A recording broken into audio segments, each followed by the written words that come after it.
Too many bad apples can spoil the whole police department. In the pursuit of justice, there have been cases where those tasked with upholding the law found themselves on the wrong side of it. These officers, once protectors of the law, found themselves on the receiving end of justice's wrath when judges didn't hold back. Let's get into the stories of guilty, corrupt cops that got destroyed by the judges. Let's begin with the Pike County Sheriff, Charlie Reeder. Pike County Sheriff Charlie Reeder was caught stealing money from different cases to support his gambling addiction. He made a confession in front of a judge, expressing remorse for his actions. As the Sheriff of Ohio, he recognized that his actions had cast a negative light on the office of the sheriff. He conveyed his deep regret for the harm caused and wished he could go back in time to change his choices. During his confession, Sheriff Reeder explained that the money he took came from drug dealers and the parents of economically disadvantaged individuals in Pike County. Sheriff Reeder pleaded for mercy from the court and requested community control as a form of leniency. However, the judge sternly addressed him, emphasizing the severe damage he had caused to the citizens of Pike County and to the reputation of law enforcement as a whole. Let's move on to our next culprit, Officer Michael Wagner. In his report, Officer Michael Wagner falsely claimed that Lizette Gonzalez was driving under the influence without conducting a breathalyzer test. I want to be enlightened. It was a mistake, admittedly, by Michael Wagner. I know. He testified to that today. He caused her to have her driver's license suspended for at least a few months for nothing. So are you going to no process that case? Or am I going to get mad? Perhaps you can get mad at me, Your Honor, but at this point... Why wouldn't you? Wait a minute. Did you hear the uncontroverted testimony of this officer? Your Honor. Then I want you taking him up on perjury. Your Honor. The judge presiding over the case expressed frustration and disbelief at Officer Wagner's actions, as he caused her to have her driver's license suspended for at least a few months for nothing. The judge even questioned the veracity of Officer Wagner's testimony, suggesting the possibility of perjury, but ultimately decided not to pursue it. The judge criticized Officer Wagner's actions, pointing out that the case appeared suspicious and lacked proper probable cause for Gonzalez's arrest. As a result, the judge granted a motion for judgment of acquittal, JOA, effectively dismissing the charges against Gonzalez. This decision was made due to the judge's dissatisfaction with the state's handling of the case, as they felt the officer's conduct was questionable and unjust. Our next guilty cop is Joseph Roberts. Joseph Roberts pursued Trinity Clark as she was calmly walking outside of her house. What's going on? Nothing. Okay. What you want? I didn't do nothing. You tripping. Hey, bro, you tripping. What the Hey!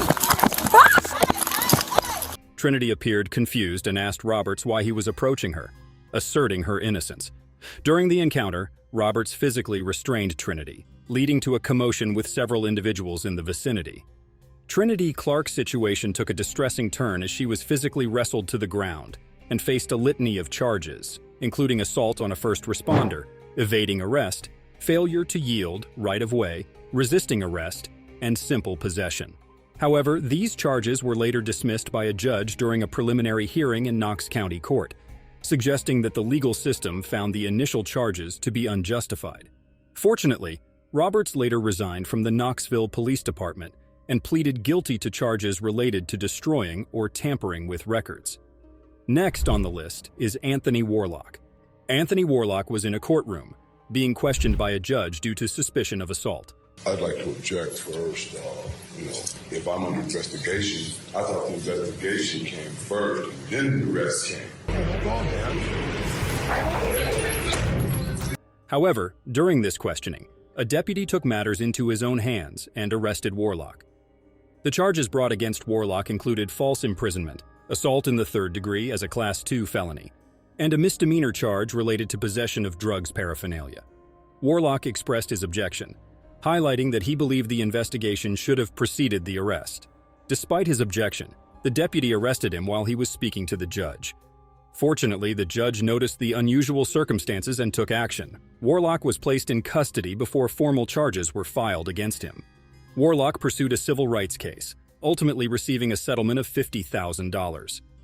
Next in line is Officer William Melendez.